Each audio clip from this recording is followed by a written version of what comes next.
Ms. Galeva, keep your hands where I can see them. We need to talk about the association contracts. Their HOA records. Our attorneys already have copies. We're here. This is Margalie Gallego. She didn't stumble into this. She bought a 1% share in a condo just to get onto this board. By the time investigators found the trap door, she had stolen $11 million from 18,000 of her own neighbors. We're here because several vendors are tied to this investigation. Every contract was approved by the board. She would not get the chance to explain. By the time prosecutors finished, the woman in this footage would stand accused of running the second largest homeowners association in the state of Florida like an organized crime syndicate. 18,000 residents, 6,527 homes, $11 million embezzled across 5 years, a bunker hidden beneath a ballroom floor, a trap door, and a 1% share of a condominium unit she bought in 2015 for the sole purpose of putting herself on the board that would steal from her neighbors. Before we go any further, I have to ask, do you live in a homeowners association? Do you know what your board actually does with your assessment money? Drop a comment and tell me. And if you're not subscribed yet, this is the time. We cover cases of institutional betrayal every single week, and the people running them count on you not paying attention. Margalie Gallego was born in 1981. Her family settled in Miami-Dade County, in the working-class corridor that runs from Hialeah south through West Kendall. Her parents had come from Latin America in the wave of Cuban and Central American migration that reshaped South Florida in the late 70s and early 80s. Her father worked construction. Her mother cleaned houses in Coral Gables. The family rented a 2-bedroom apartment off West 49th Street and saved every paycheck toward a down payment on something better. By the time Margalie was in her late teens, the family had moved south to the edge of the Hammocks, the sprawling master-planned community built on 3,800 acres of West Kendall flatland in the late 70s and early 80s. The Hammocks was not where the family lived. The Hammocks was what the family looked at. From the outside, behind the gates, past the security booths, the manicured medians and the orderly streets, and the community pool and the clubhouse ballroom represented something her parents had never quite had.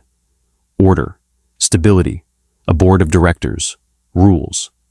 She attended Miami Killian Senior High School. Her teachers described her as detail-oriented, organized, and ambitious. She graduated in 1999. She enrolled at Miami-Dade College and took business administration courses on a part-time schedule. She did not finish the degree. She married young, divorced, and by 2008 had met Jose Antonio Gonzalez, a man 8 years her senior who worked in commercial maintenance and landscaping. They married. He brought a small contracting business into the marriage. She brought ambition and a sharpening interest in property management. For several years, she worked in property management for smaller condominium associations in Doral and Hialeah Gardens. She learned how reserves were maintained. She learned how vendor contracts were structured. She learned what a quorum looked like at a board meeting in a half-empty clubhouse on a Tuesday night, and how few homeowners ever showed up to question what was put in front of them. She learned that an HOA board in Florida operated with substantial discretionary authority and almost no day-to-day external supervision. The state had statutes. The state did not have inspectors. In 2014, she and Jose began looking seriously at the Hammocks. They could not afford a single-family home inside the gates. The townhouses started in the high 200s. The detached homes went higher. But the condominium units scattered through the western edge of the community came on the market in fractional ownership structures she had seen before in her property management work. In June of 2015, she purchased a 1% share of a Hammocks condominium unit.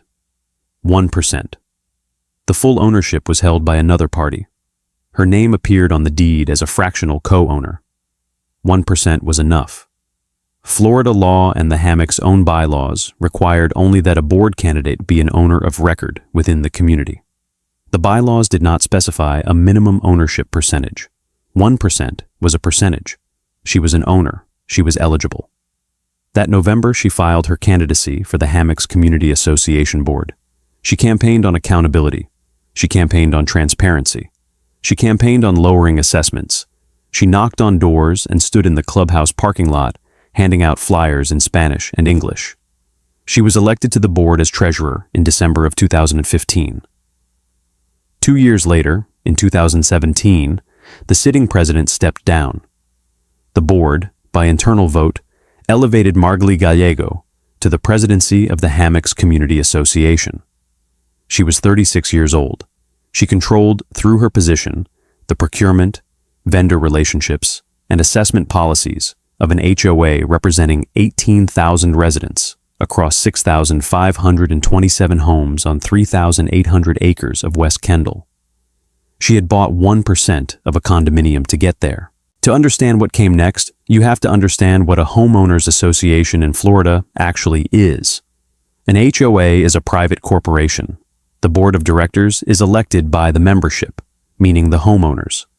The board sets annual assessments, the per-home fees that fund the association's operations, reserves, landscaping, security, insurance, and amenities. The board chooses the vendors who maintain the community. The board has the legal authority to file liens against any homeowner who falls behind on assessments. And in Florida, the lien architecture means the HOA can ultimately force the sale of a delinquent homeowner's property. The Hammocks, in 2017, operated on an annual budget of approximately $6 million. The board controlled procurement for landscaping contracts, pool maintenance, gate security, clubhouse operations, and the dozens of smaller vendor relationships that kept a community of 18,000 people running. The board signed checks. The board approved invoices. The board reviewed the reserve balances. The board determined what the next year's assessment would be.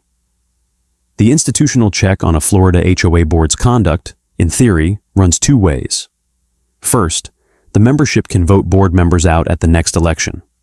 Second, the membership can, under state statute, initiate a recall election by gathering signatures from a majority of homeowners on a recall petition. The recall mechanism is supposed to be the membership's circuit breaker against a corrupted board. But here is the architectural weakness. The board itself, in most Florida HOAs, controls the validation of the recall petition. The board, or its designated committee, examines the signatures. The board decides which signatures count and which do not. The board, in other words, gets to decide whether the membership is allowed to fire it. The second check, the external one, runs through the state. Florida's Division of Condominiums has limited jurisdiction over HOAs. The Department of Business and Professional Regulation has narrow authority. The Florida Attorney General can investigate.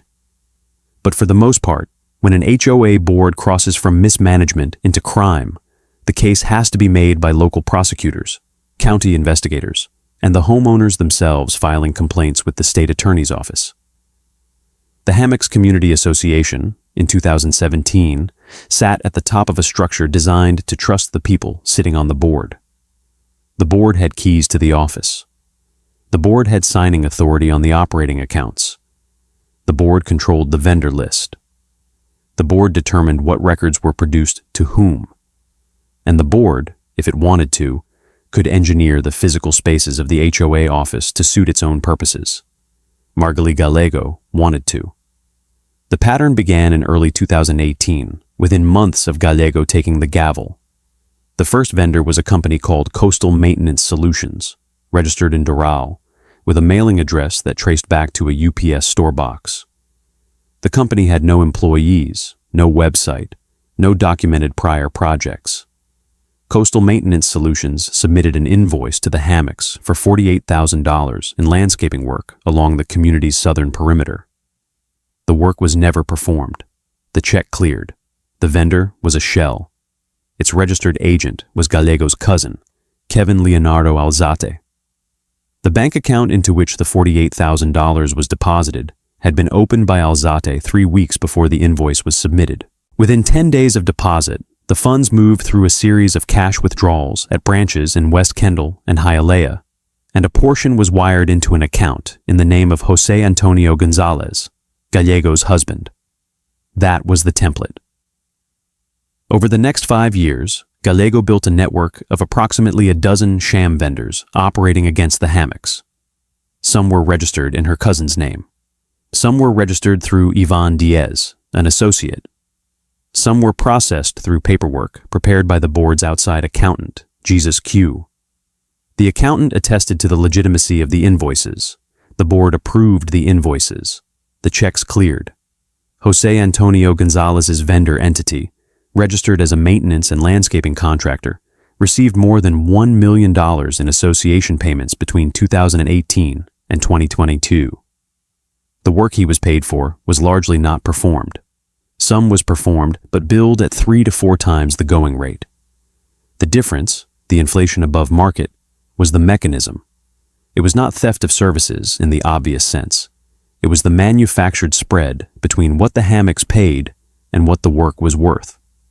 Other vendors performed limited legitimate work but were paid at inflated rates so the inflation could be returned to Gallego and to other cooperating board members as kickbacks. Cash. Personal expenses paid. In one documented exchange, a vendor paid for the renovation of a bathroom in a board member's home.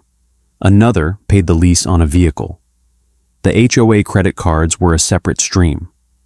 Gallego used Hammock's credit cards to pay for fast food orders at Polo Tropical and McDonald's. She used them at Publix and Sedano's for groceries. She used them at gas stations across West Kendall. None of the charges were itemized as personal. None were reimbursed. They appeared on the monthly statements as general operating expenses. The accountant signed off. Beyond the money was the enforcement. The hammocks had a community security force, contracted through the HOA. Gallego had operational authority over the security contract. Multiple residents would later describe being followed home by hammock security vehicles after speaking critically of the board at meetings. One resident described arriving home to find a security guard parked at the end of her driveway, watching her front door, with no incident reported and no dispatch on file. Another described being told by a guard, "The president does not like what you said." The board members operated as a unit. Miriam Rogers, 80 years old, had been on the board for years and served as a treasurer who signed off on the invoices without reading them. Yoledes Lopez Garcia served at Gallego's discretion. Monica Gilardi, who would later succeed Gallego briefly as president when the heat began to rise, was brought onto the board with the understanding that the existing arrangements would continue. The reserve fund, which had stood at approximately $8 million in 2017, began to drop, not catastrophically at first, slowly, steadily. The line item moved in the wrong direction, year over year, by amounts just below the threshold at which a typical homeowner would notice. In 2020, the Hammocks board began to encounter the first organized resistance. A group of homeowners, frustrated by what they could see in the community common areas, deteriorating landscaping, broken gate equipment, declining pool maintenance, began to meet. They asked for documents. They asked for the annual budget. They asked for the vendor list. The board refused. The board cited internal policy. The board cited pending litigation. The board cited any reason that did not require producing a piece of paper. By 2021, Gallego had stopped pretending. The annual assessments would have to rise. The reserves were not where they needed to be. The work, she said, was expensive. The community required investment. The board's recommendation, which the board would itself approve in vote, was that the annual assessments be increased significantly. In early 2022, the increase was formalized. Annual assessments across the Hammock's 6,527 homes were raised to more than $10 million in total annual collections. The percentage increase from the prior year was approximately 167%. Some homeowners saw their monthly assessment more than double. For a family on a fixed income in a community that included a substantial population of retirees, the increase was the difference between making the mortgage payment and not making it. A retired couple on Hammocks Boulevard sold their home that summer at a loss. The assessment increase had pushed them out. The home was eventually purchased by an investor connected, through 2 intermediary LLCs, to Gallego's husband. That was the system. It was running at full speed, and it had been running for 5 years. The catalyst, when it came, was not a single dramatic incident. It was the slow accumulation of resident complaints, finally crossing a threshold the state attorney's office could no longer ignore. By the summer of 2022, the homeowner group that had been pressing for documents had organized into a formal opposition. They drafted a recall petition under Florida statute. They needed signatures from a majority of the hammock's homeowners. Through July, August, and September, they walked the community door to door. They sat at folding tables outside the Publix on Kendall Drive. They held meetings in the parking lots of strip malls along Hammocks Boulevard. By October, they had collected approximately 2,900 signatures, a comfortable majority of the homeowners. They filed the petition with the board.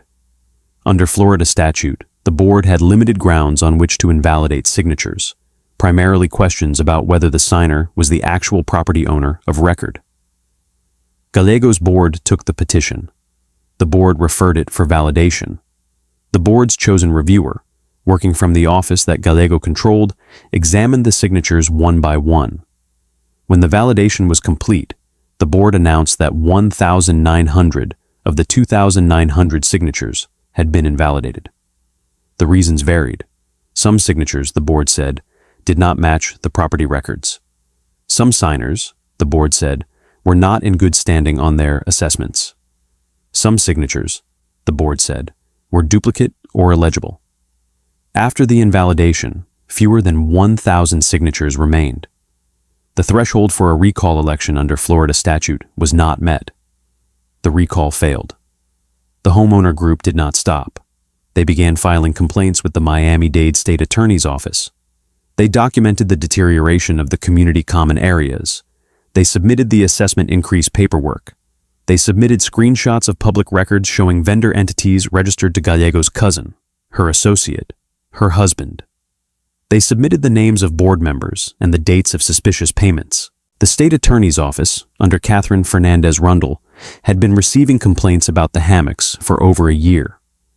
The new wave, in October and November of 2022, included documentary attachments. The office assigned the matter to its public corruption unit. The Miami-Dade Police Department's Economic Crime Squad opened a parallel investigation. Chief Investigator Emiliano Tamayo was assigned to lead the case. In November of 2022, the state attorney's office moved. Arrest warrants were issued for Gallego, her husband Jose Antonio Gonzalez, her cousin Kevin Leonardo Alzate, and 3 sitting board members. The initial affidavit, working from what investigators had at that point, tracked approximately $2 million in suspect payments. That was the number on the day of the arrests. It was not the real number. When investigators began the search of the Hammocks Community Association office on the morning of November 17, 2022, they were operating under a comprehensive warrant. They had authority to seize records, electronic devices, accounting files, and any physical evidence related to the alleged scheme. They found the records had moved. The administrative office was largely empty of the documents that should have been there. Vendor files were missing. Board meeting minutes from key periods were absent. The accountant's working papers were not where they should have been. Investigators began to expand their search through the building, room by room. In the ballroom, an investigator noticed an irregularity in the flooring, a section of carpet that did not match the surrounding pattern. Beneath the carpet, when they pulled it back, was a trap door. The trap door opened into a small subterranean space. A bunker, roughly 6 feet by 8 feet, accessed by a fixed ladder.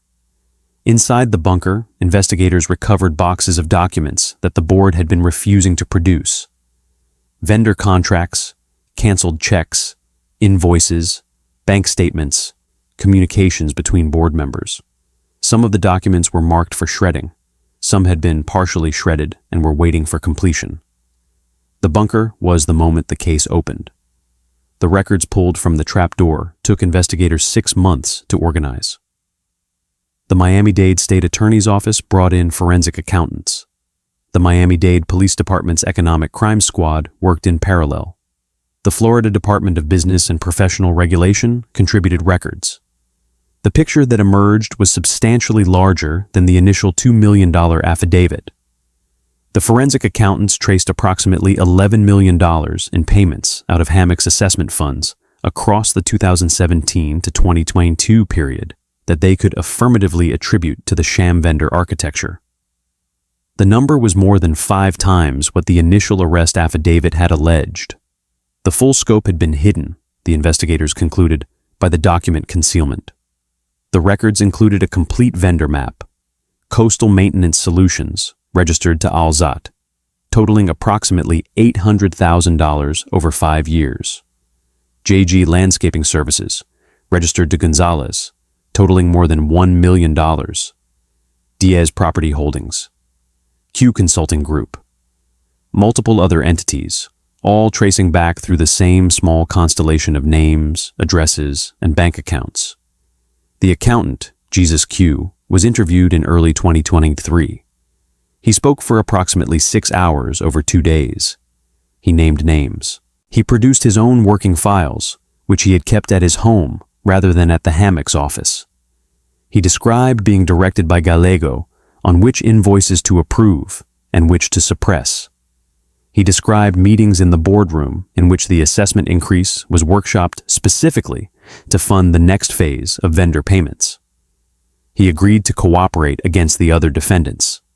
The digital evidence was extensive. Text messages between Gallego and Gonzalez, recovered from cell phones seized at the time of arrest, showed routine discussion of which vendor would be paid next and how the kickback would be returned. Coastal needs to invoice this week, same as last time. How much? 32. Kevin will route it. Tell Kevin to bring it Friday in cash, not the wire. Other exchanges discussed the harassment of homeowners who had criticized the board. She was at the meeting again, find out where she works. I will have the guys at the gate look her up. The text messages were augmented by approximately 400 pages of emails recovered from the Hammock's email server, which Gallego had not realized was being backed up to a third-party cloud service paid for by a prior board administration. The investigators also located the off-site storage. A tip from a former Hammock's employee, debriefed in February of 2023, pointed investigators toward a vacant strip mall in Tamarack, Broward County, approximately 50 miles north of the Hammocks. The strip mall had been leased through one of the sham vendor entities. The lease covered a former spa unit, vacant, with the front windows papered over. Investigators obtained a search warrant for the Tamarack property in March of 2023. When they entered the former spa space, they found the interior had been used as a long-term storage facility. Bankers' boxes were stacked against the walls of what had been the treatment rooms. The receiving area held a metal filing cabinet.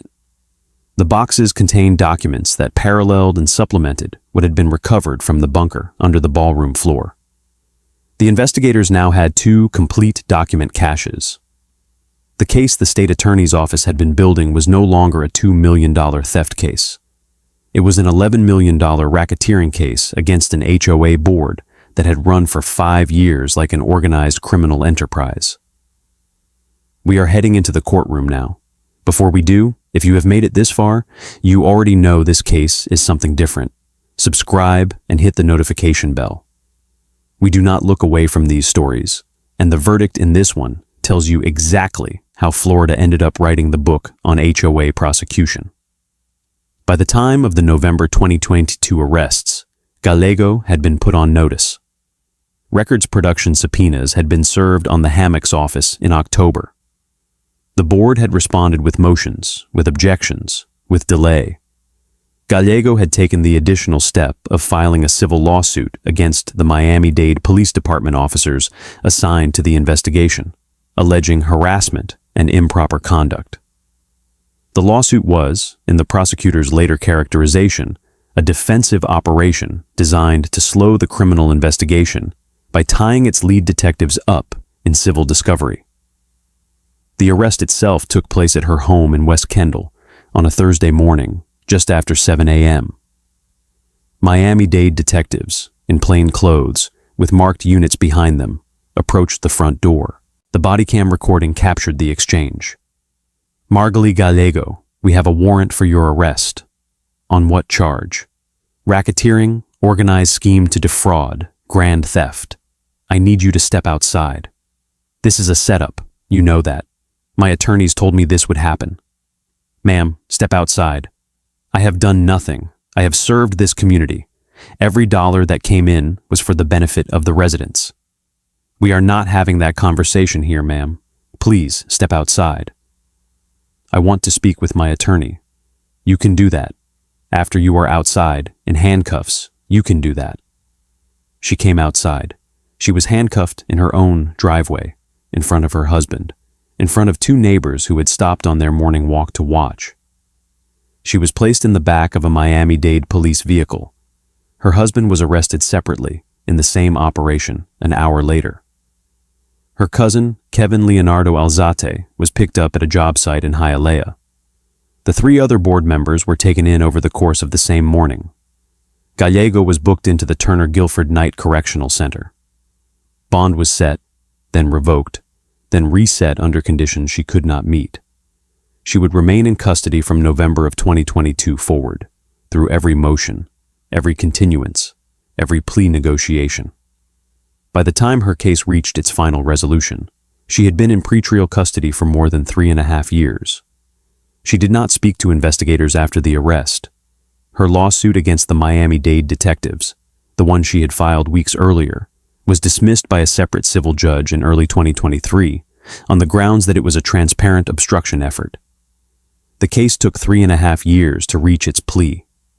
The complexity was real. $11 million across 5 years, 12 sham vendor entities, 7 defendants, with 4 additional defendants still awaiting trial, 2 document caches, hundreds of thousands of pages of records, dozens of witnesses, including the homeowners whose lives had been bent or broken by the assessment increase that had been engineered to fund the broader theft. The receiver, David Gersten, was appointed by Judge Andrea Ricker Wolfson in late 2022, immediately after the arrests. Gersten was empowered to step into the operational shoes of the Hammocks board. He took possession of the office. He took possession of the records. He opened books that had been closed for years. He published an audit. He renegotiated vendor contracts. He brought in legitimate maintenance, legitimate landscaping, legitimate security. He held town halls in the clubhouse ballroom, the same ballroom under whose floor the bunker had been excavated. He answered questions. He restored, slowly, the institutional credibility that Gallego's board had spent 5 years dismantling. The plea negotiations took place across late 2025 and into early 2026. Gallego's defense team negotiated within an extremely narrow band. The state attorney's office had the documents. The state attorney's office had the cooperating accountant. The state attorney's office had the text messages. The defense's leverage, such as it was, ran through the complexity of the case and the time and cost it would take to try. On April 30th, 2026, Margaly Gallego entered a plea of guilty before Judge Andrea